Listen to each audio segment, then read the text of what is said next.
Hey, hey, hey, hey. Hi. Welcome, everyone, to Moment of Presence with Michelle from Moksha Grace Coaching. Moi. And I'm Krista Barone, her daughter, her COO, her bestie, her Friend, friend, her confidant. confidant. I was trying to think of something that, I keep you focused, I keep you on track. COO really covers it. I was going to say ringleader, but I don't think that's That's the right. word I was looking Oh, you for. were? Something, well, what did you call it once? Herding cats or something like that? Cat herder?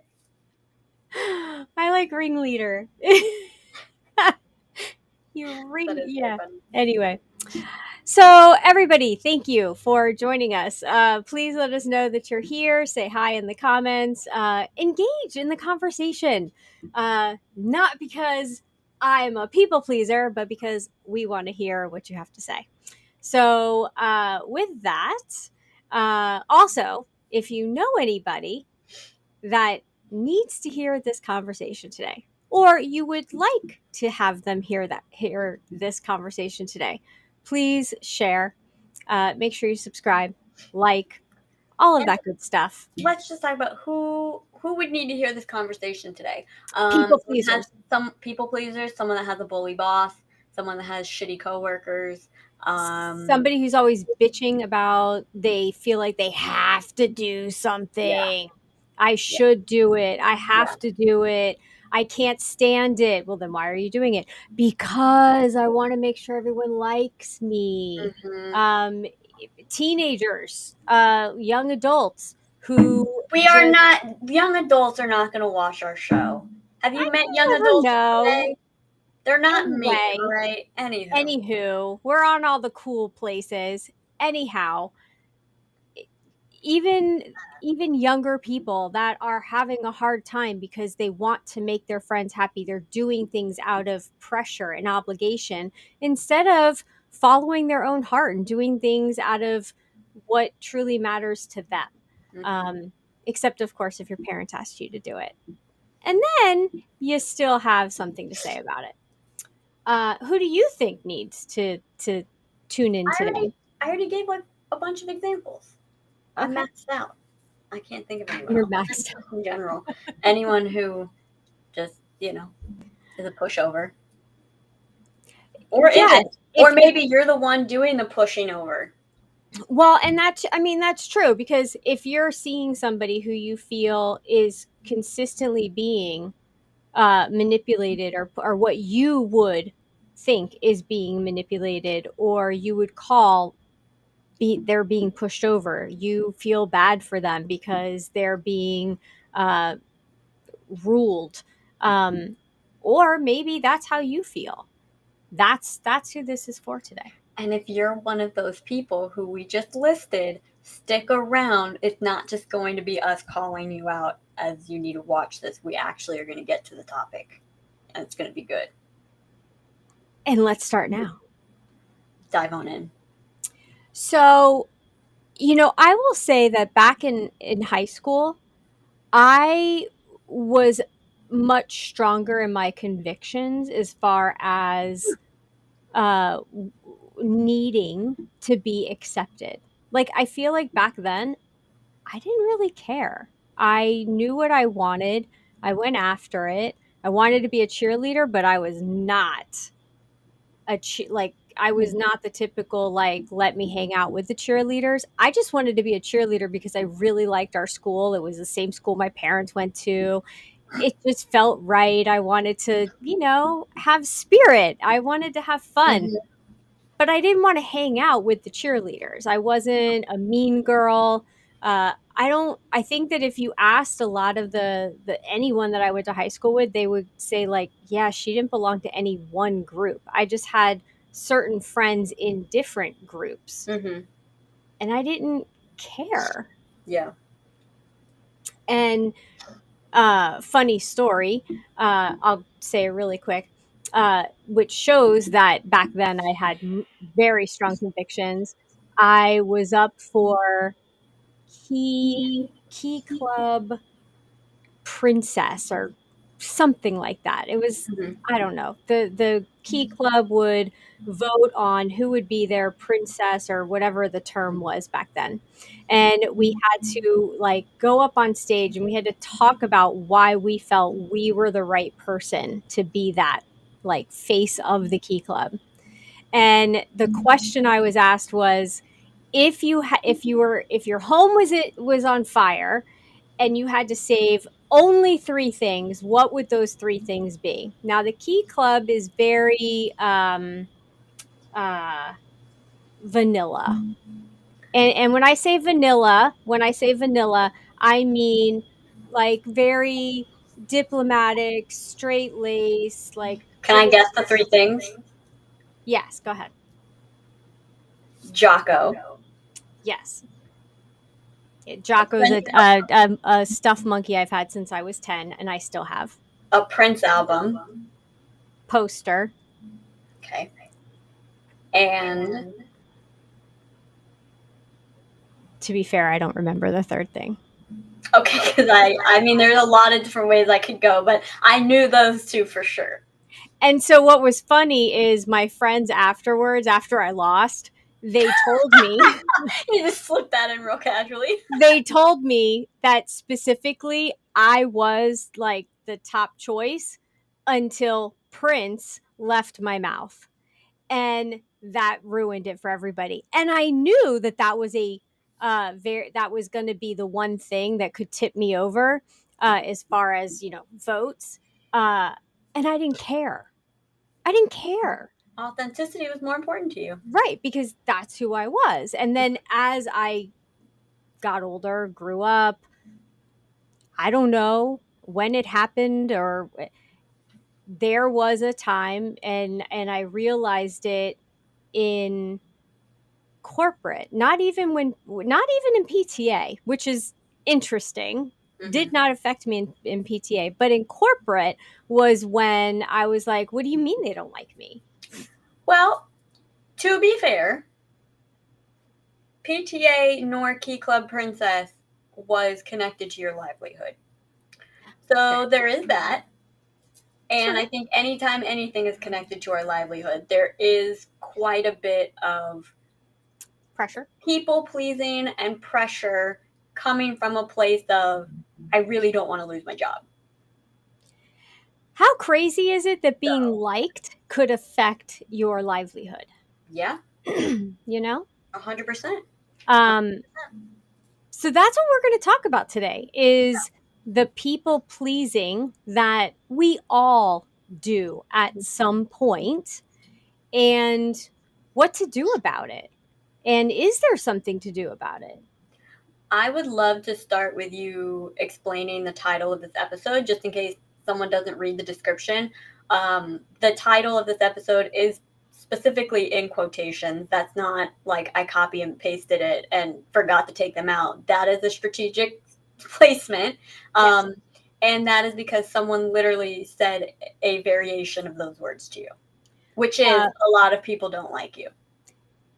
Not just said it to me, but that was like how that was the opening of our one-on-one meeting Mm-hmm. monthly. Mm-hmm. It was like, let's review all the people that don't like you. Yeah. Um, And and it was this was in healthcare corporate. This was healthcare corporate, and every month it would come up in my monthly meeting on our one-on-one, in our one-on-one because it was face to face. That was fun. Of there's a whole group of people that don't like you. I know you have a small group that like you, but there's a much bigger group that don't like you and don't feel that you bring value.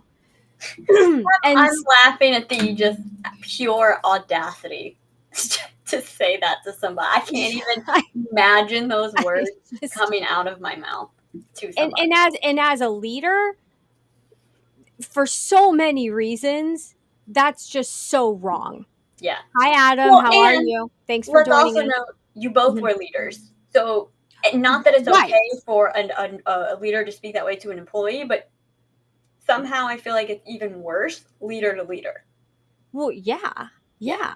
Yeah. And the thing is that I the role that I had, I wasn't gonna be liked by everybody Yeah. because I was a Advocating. change agent. I Yeah. was advocating a philosophy that not a lot of people either understood completely, Yeah. and it changed the environment and the culture of a healthcare system. Yeah. And I was charged with making sure that it was followed, that it was consistent. So I wasn't there to be liked. Yeah. And so that maybe that's what brought out the people pleaser in me, Hmm. was getting to that point of what do you mean? What do you mean people don't like me? And back then, it was like my ego got bruised because in my head, I was like, but I'm a nice person. Like, why wouldn't people like me? Well, but I mean, to be fair, you're also talking about even more of a situation, not just a normal I don't want to get fired, but you also knew this person did not like you and had it out for you, which then just compounds the Right, okay, well, I need to do everything I can to make sure my livelihood's not affected. right. And yes, While yes, still doing your job the way you should and not how this person with their convoluted ideas of what it should look like right. looked at And to right, and exactly to yours and Adam's point, which is, do you worry about it or do you do what you should? I knew what my role was. I knew that I wasn't going to be liked because of that role, that. Hmm. but the philosophy and the integrity of what I was charged with, what responsibility I had to that philosophy, meant more to me Hmm. than being liked. Yeah. Now, that doesn't mean that I didn't bring it home on sitting on my shoulder, whispering in my ear, why don't they like you? Why don't they like you? What can Hmm. you do to get them to like you? There is nothing you can do when someone doesn't like you. You can't force it. You can't over try because trust me, been there, done that. Hmm. It doesn't work. And Yeah. so the only thing that I found works and that I did, still didn't get liked for it and didn't care at that point, was I stayed true to myself. I Hmm. was still authentic and I kept my integrity. Hmm. And as the Greeks would call it, philoptomo, which is your community, yourself, and sticking to your authenticity is more important than anything else. Yeah. Anything else. Yeah. And when it started not affecting my livelihood, my health, and my family is when that's when I knew that I had to make a change, right? And it wasn't because I wasn't liked and so let me, run away with my tail between my legs. It was, okay, this is starting to affect my health Yeah. because this is a burden Yeah. that it was too much. And what what was going to be the benefit or the downfall? Hmm. But we're not here to talk about my corporate life. We're here to talk about how did I shift, right? Because people pleasers, it's a thing. We all have a people pleaser inside of us. That's part of who we are. We all Yeah. want to be liked, or we do care when we meet somebody new. We want to make a good first impression. Well, However, there's a survival instinct that comes with that, right? Because even back in our very primitive days of being um, cavemen and women, if mhm, we weren't liked by the group, we were ostracized. And what happens when you're ostracized in a time like that? You get picked off by a predator. And so there are some very, very ingrained, deeply ingrained survival instincts that come with that. So mhm, we can't say it's never, it's going to go away, but it's working through it and having it not dictate your life to a point where it becomes problematic. Because I mean, just to fit in anywhere, there is a certain level of people pleasing, but mhm, it's when it becomes problematic that you got to take a right, look at it. And this means, working yourself to the bone, taking on too much, committing to too much, right. keeping your mouth shut when you shouldn't, not keeping your mouth Mhm, shut when you should, etc., etc. Yes, very true. Most employers nowadays look at what the vast majority want that work for them, even though you're in the right. You're in the right for the company. I have been the one person to get disciplined. Yes, absolutely, absolutely, and that led to me being bullied, and that led to me turning the bully into human resources because human resources wanted to know who the bully was, and then that led to my career suicide. Call it what it is. I knew what I was doing. I absolutely knew what I was doing every step of the way, every Yeah, step of the way. yeah, And I did it actually because I was trying to make sure that it didn't happen to other people. yeah. That was more important to me than me staying there. Was that I could leave some type of a legacy that it wouldn't happen to somebody else or that they would then see Hmm. what actually happened. Yeah. Hey Jenny, how are you? Um, but people pleasing, so let's get into that. So people pleasing is, you're trying to fit in, you're trying to do things that go against who you are, just so somebody will like you or just so a group will accept you. And of course I always think of Mean Girls because that's just where I go, Hmm. and how, it's trying so hard and then you become someone that you're not. And most likely it's someone that you don't know and you don't really like yourself at that point because you've turned into something that or someone you can't even resonate with. I think there's also, though, a whole other side to people pleasing that's much more below the radar that I think Hmm. is a lot more prominent, and that's doing things not even necessarily against who you are, but it's that overcommitting. It's that, um, agreeing to go to events that you don't want to just because your partner or your friend or who you or your kids do. It's committing. It's making yourself do the dishes every night because and cook dinner and take care of the kids and clean the house because Hmm. you're afraid to ruffle feathers with your partner or your parents or whatever your living situation is, your roommate. It's um, agreeing to go out every night because if you don't go with your best friend, then she's going to drink too much and you can't take that risk. So you got to like, there's so many other really sort of masked people pleasing that we do as Hmm. well that isn't Yeah. as prominent as like going against what you believe in. Like that's a very Right. big part, but there's also those other shadow sides of it that are so sneaky that you don't even necessarily see them. Well, and it happens to moms all the time.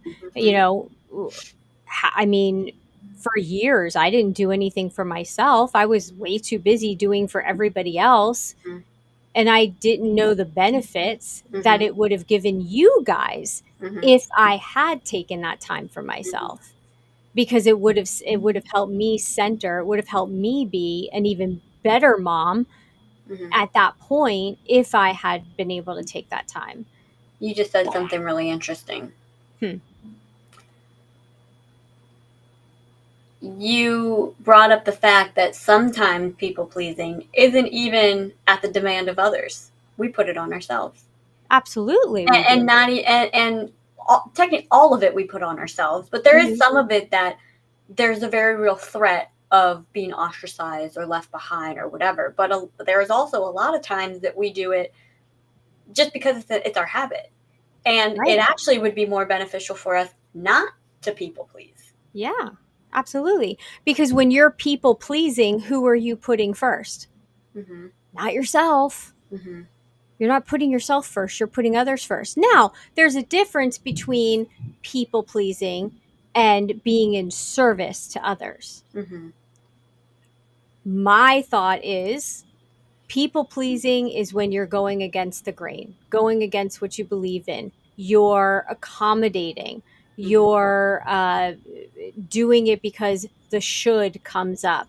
Hmm. Where being in service is you're doing it because it's a part of who you are. You want to be there for others, not rescue others, because that's a huge part, Mhm. You cannot rescue anybody else. Mhm. I said this earlier. Lighthouses don't go chasing after, ships that are sinking. They stand strong and the ships come into harbor. Yeah. We cannot rescue others and save others. You're doing a disservice. Can Mhm. you be there for them? Yes. Can you sit with them? Yes. Can you listen? Yes. But do it because you want to be of service, not because I feel like I have to save everybody Mhm. or because I feel like I should or I have to, Mhm. because that's out of obligation. So there's a difference, and it all goes back to what is your motive? If your ego is involved, then it's not for the right reason. Mhm. It's not for the right reason. How do you tell the difference between being of service or people pleasing? How do you know you're people pleasing? What is your first like hint? Honestly, I look at it more as there's some cases where I don't really care if I'm people pleasing because it makes me feel good and I don't mind it. So I look at it more as how do I feel after doing that thing? Mm-hmm. Do I feel really good about it? Do I feel really pleased with the outcome? Do I feel like it was totally worth my time? Do I feel like um, it was a big help to somebody else and I had some extra energy to give? Do Mm-hmm. I feel like, on the flip side, do I feel like, well, that was a complete waste of my time? Do I feel like that got me literally nowhere? Do I feel like um, they didn't even acknowledge my assistance? Do I feel like my boss didn't even notice? Um, so I look at it more as how do I feel after the fact? Mm-hmm. What did it do for me? And I know that seems counterintuitive because like we don't want to get egoic either, but I think when you tend to be a people pleaser, I think you do have to kind of bring in some of that perspective of, well, what did this do for me? And that can help you figure out which side you lean on. Yeah. Well, and Yeah. I think that it's so important because you're reflecting, Mhm. not unemotionally from Mhm. what I'm hearing, unemotionally you're reflecting so that way it'll help you in the future, which Mhm. is very different than just doing it because you Mhm. feel like you're being dragged into it and because you Yeah. have to, or I'm just going to keep doing it because it's what I've always done. Yeah. That's very different. All of you that are listening, that you're here, I'm so glad you guys are here today. Put in the chat, what's your first signal that you're people pleasing? While they're Really. doing that, why don't we talk a little bit about, because we're going to have to wrap up in the next few minutes here. Let's talk about what to do about it. So, what to do about it is, I think, number one, reflect. If Mhm. if you did something, whatever it may be, and how are you feeling? Take that in, take the inventory. How does it feel? Are you happy that you did it? Are you not happy? Are you pissed off at yourself? Are you mad at your friend because they dragged you along? Well, guess what? No one made you unless they literally handcuffed you and roped you in and Yeah. dragged you along. You went. You made the decision. You had to get dressed, whether you put clothes on, whether you whatever. You decided to do it, right? And so taking radical responsibility for the decision that you made is number one. Mhm. I made the decision. Mhm. Then unemotionally taking the step back and going, okay, why? Mhm. Was it for ego? Was it FOMO? I don't want to be left out. Yeah. Was it you thought it was going to be something different? Because that happens too. Mhm. Did I not ask enough questions? Did I not get all the information up front? I do that a lot of times. I'll say yes, and then I'll be like, wait, what did I say yes to? Yeah. I didn't ask enough questions. Yeah. And that's on me. I get excited. It's not because I'm trying to please somebody. It's because I get excited. Recently, I said yes to something that I knew I did not have, I wasn't in the bandwidth. I didn't have the mindset for it at the moment. And I said yes, and it did backfire. And it affected me, it affected everyone that was, involved in the project that we were doing. Mm-hmm. Knowing your boundaries is also something very important. Mm-hmm. Take time to understand what are your boundaries. Yeah. What are your ultimate yeses and what are your ultimate nos? Yeah. There's always going to be gray. That's fine. So these are some key things that you can do and questions to ask. Don't just say yes to say yes. Stop, take a minute. Let me think about that. Mm-hmm. Let me have a minute. I need to think of what else I have going on. Take the minute for yourself. Give yourself a breather. Mm-hmm. Roll it over. If I don't do this, if I do this, do that pros and cons. Mm-hmm. Make your decision Mm-hmm. after that. If it's something, and here's another key, and you and I practice this all the time. Does it make you feel lighter? Does it make you feel heavier? Yeah. If you think about doing it and it feels ugh and heavy, it's not meant for you. Don't do it. If it feels lighter, then it's for you. It's the right move for you. And Mm-hmm. that's where we have to follow our intuition. And Mm-hmm. so when we tap in to the internal response that we have with whatever it is that we're facing, we can hear the people pleaser going, do it, do it, do it. Mm-hmm. You know you want to be liked. What if they don't like you if you don't do it? What if they never ask you again? If you can get over that hurdle and hear your own self Mm-hmm. giving you your own answers, you can't miss. You'll be right every time because Mm-hmm. you're listening from within. You're listening Yeah. to your heart. Well, and a big piece of this that you've talked about a lot of the actionable steps, but the underlying piece of all of this is you need to do the emotional work so that you have the internal strength and the internal silence to be able to do all of these things. Mhm. You have to come to terms with the fact that you have to be you have to be familiar enough with your emotions to be able to sit in the discomfort of knowing you're going against the grain. There Yeah, is a reason why populations are somewhat easy to control, which is that we tend to not want to deviate from the norm, which again goes back to a survival instinct. And so you're sort of going against that because obviously there's not life or death repercussions in most situations. right. But that does mean that you do have to work through those emotional aspects that keep you worried about other people's thoughts and opinions on you.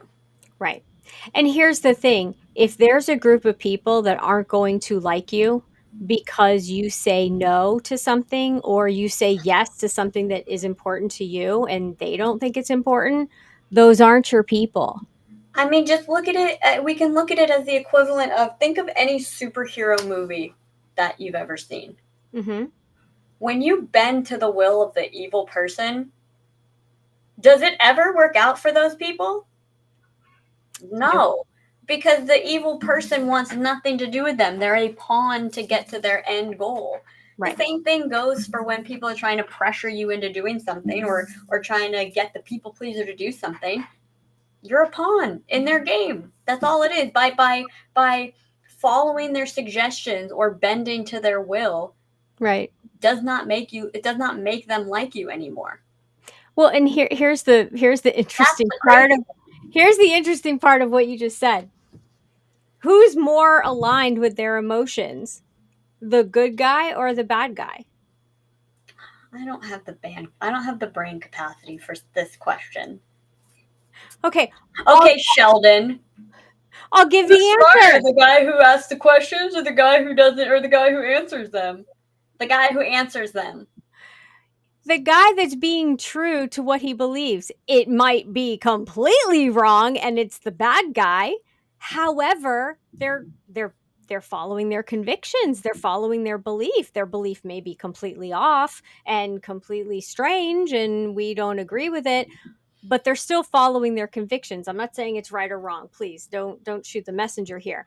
I'm just saying they're sticking to their goal, right? I'm going to be a bad guy. What is your focus? What is your goal in life? How do you want to live your life? And if something is in front of you, a decision, and it's not something that aligns with that goal, it's not going to get you one step closer, even if it's a baby step. If it doesn't get you closer to that goal, then the answer is no. Mm-hmm. Unless you're just going to do a sidestep and go, well, I want to try something new. And so let me try something new to get me to my goal. Cool, do that. But you have to remain true to yourself and to your goals. And here's the thing, it's also being aligned with the higher power, Mm-hmm. whatever you decide, you believe in, that's who you want to people please with. You Mm-hmm. want to people please with God. You Mm-hmm. want to people please with you. Mm-hmm. That's the people pleasing that you need to be doing. Mm-hmm. Not people pleasing to people that are going to come in and out of your life that aren't going to matter potentially in a few years. Mm-hmm. Who matters is who you take with you everywhere you go, which is yourself and your higher power. And what matters is how you feel at the end of the day. If Absolutely. you do the right thing, you're never going to feel like shit afterwards. You might feel a little Absolutely. uncomfy if there was a weird situation, Mhm. but internally, deep down, you're going to feel more relief in knowing that you did what was right for you versus what was right at the time. Yeah. I am notorious for going against the grain. And if someone pushes me, they've now locked it in that I am not doing whatever thing somebody wants me to do. True statement. And I have never once regretted not doing what someone was pushing me to do. Not once. Do I Mhm. look back and go, oh, that was such a gross situation? Sure. Mhm. But I have zero regret about any of it. Did I miss out on a lot of different opportunities and things? Sure. Do I regret it? Not even remotely. Yeah. And it's great that it was someone else's opportunity and maybe it turned out good for them, but is it the right thing for you? And it All that matters. right, exactly. Exactly. And every choice that you make, and I'll, we'll finish here, but we're going to be talking about people pleasing and choosing self all month because it is February and I wanted to bring that in about ourself and loving ourself and honoring ourself. When we do that, we're actually honoring and loving everyone else too because we're bringing our best person Mm-hmm. into any situation. Um, but I think what's so important is any decision that you've ever made, like you just said, there's been decisions you've made, you don't regret it. That's so key because even if it was a bad decision, and I've made bad decisions, looking back unemotionally, I can see what I learned and gathered from those situations. Mm-hmm. And therefore, I can see the benefit Mm-hmm. and how it made me who I am today. Yeah. So there are no mistakes. They may feel like a mistake in the moment. They may feel like, crappy that you did something you didn't really want to do, but did it teach you a lesson? And if it did, then that brought value. Yeah. And so it's seeing the lessons and being able to understand and then apply that lesson to the next time you're faced with the same decision or the same situation again. Mm-hmm. So, people pleasers, unite, but let's just turn it around and focus the pleasing on ourself and hear from within what it is we actually want to do, we don't want to do, what makes us feel good, what doesn't make us feel good, and then take action from that perspective. Yeah. Have your yeses, and I will leave with this: no is a complete sentence. So, everybody together, no. Say it with me. No. No. It's a complete sentence. On that, why don't we take 3 deep breaths because I want to leave everybody nice and centered. So, take that in, Yeses and nos, it's all up to you. We all make our choices. We can have good days, we can have bad days, but it is all our decision. So choose wisely and make those good choices. Now, let's take a deep breath in, hold it at the top, and then just let out all the no's. And then think about all the times you wanted to say no, but you said yes, and bring that in and go, it's all right. It's cool. Exhale. And then big deep breath in, hands on heart, and give yourself a little hug and a big exhale. Ah. So take that with you today. Give yourself a big, great big hug. Know that every decision was for your benefit. And sometimes we just have to dig a little to figure out what that benefit was. But give yourself some grace in that. And remember, you all have choices. And you can say yes, you can say no. Make it a good day, make good choices. See y'all next week.